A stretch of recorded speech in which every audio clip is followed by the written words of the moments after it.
কবরের পাশে গিয়ে হাত তুলে দোয়া করতে হবে, প্রমাণে বুখারী মুসলিমের হাদিস। 42টা সহিহ হাদিস দেওয়া আছে হাত তুলে দোয়া করার। কবরের পাশে গিয়ে হাত তুলে দোয়া করতে হয়, সহিহ হাদিস। কবর জিয়ারতের সময় কোনো হাত তোলার সিস্টেম নাই। কবর জিয়ারতের সময় কোনো হাত তোলার সিস্টেম নাই। না, ব্যক্তিগত কেন তুলবেন? এটা দোয়া, ওখানে শুধু বলবেন আসসালামু আলাইকুম দারা কওমি মুমিনিন ওয়া ইন্না ইনশাআল্লাহ। হাত তোলা ছাড়া যেটা আছে সেটা বলবেন, দোয়া করতে পারবেন। তাদেরকে বলবেন যে আল্লাহ তুমি ক্ষমা করে দেন। আসসালামু আলাইকুম। প্রিয় বন্ধু, দেখলেন আহলে হাদিসের দুই বক্তা। তো মাঝে মাঝে আমার মনে হয় যে আহলে হাদিস ভাইয়েরা ওনারা খুব ভালো ভালো কথা বলে, মাঝে মাঝে একটু মন লাগে যে ওদের কথাটা একটু মানা ভালো বা মেনে চলি, চেষ্টাও করি।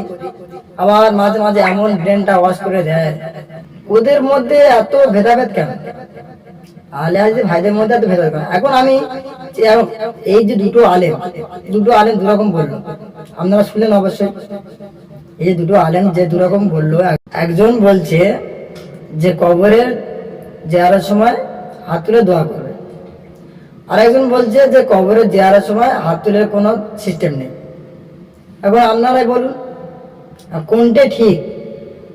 দুজনেই কিন্তু এনারা আহলে হাদিস, কিন্তু দুজনের মতামত আলাদা।